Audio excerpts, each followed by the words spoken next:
کہ قرآن اور روزہ یہ دونوں بندے کی حق میں شفاعت کریں گے۔ روزہ کہہ دیا اللہ میں نے اس کو دن بھر کھانے پینے اور دیگر جائز خواہشات سے میں نے اسے روکا رکھا، میری شفاعت قبول جائے، روایت میں اللہ تعالیٰ شفاعت قبول فرمائیں گے۔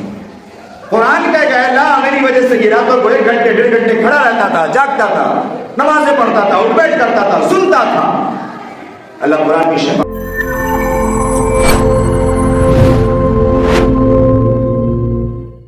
الصیام والقرآن یشفعان للعبد، کہ قرآن اور روزہ یہ دونوں بندے کی حق میں شفاعت کریں گے۔ روزہ کہہ دیا اللہ میں نے اس کو دن بھر کھانے پینے اور دیگر جائز خواہشات سے میں نے اسے روکا رکھا، میری شفاعت قبول جائے، روایت میں اللہ شفاعت قبول فرمائیں گے۔ قرآن کہہ گیا اللہ میری وجہ سے یہ راتوں کو 1 گھنٹے 1.5 گھنٹے کھڑا رہتا تھا، جاگتا تھا، نمازیں پڑھتا تھا، اٹھ بیٹھ کرتا تھا، سنتا تھا، اللہ قرآن کی شفاعت قبول فرمائیں گے۔ اب غور کر کے دیکھیں نا آپ خود کہ روزہ رکھ رہے ہیں، اور اگر رکھ رہے ہیں تو کیسا رکھ رہے ہیں؟ آپ صلی اللہ علیہ وسلم نے فرمایا کہ جو روزہ رکھے اور پھر گناہوں کو نہ چھوڑے اور اپنے آنکھ کان کی حفاظت نہ کرے، زبان کی حفاظت نہ کرے، وہ بالکل ایسا ہے جیسے صرف بھوکا رہا ہو، اس سے روزے سے کوئی فائدہ نہیں ہوتا۔ یہ سب کیا صرف کہہ لینے کی بات ہے؟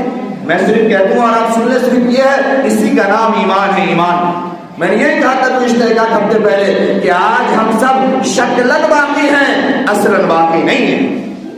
اصلاً یہ ہے کہ جناب محمد رسول اللہ صلی اللہ علیہ وسلم نے جو کہہ دیا ہے، زمین پھٹ سکتی ہے، آسمان ٹوٹ سکتا ہے، پہاڑ ریزہ ہو سکتا ہے، سمندر اور دریا خشک ہو سکتے ہیں، چاند اور سورج کی دشائیں بدل سکتی ہے، لیکن جناب محمد رسول اللہ صلی اللہ علیہ وسلم کی باتیں جھوٹی نہیں ہو سکتی۔ یہ ہے ایمان۔ کیا ایمان ہمارے اندر ہے؟ کس ایمان پہ ہم زندگی گزار رہے ہیں؟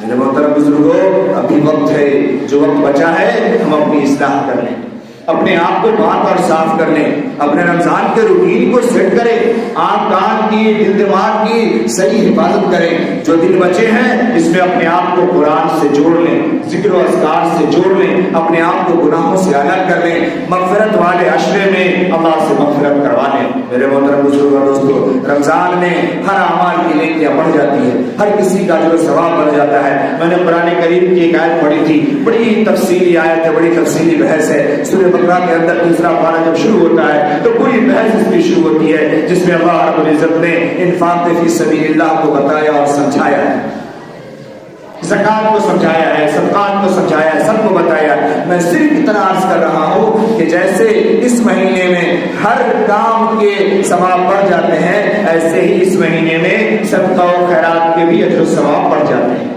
اس لیے ہم صدقہ و خیرات بھی کریں۔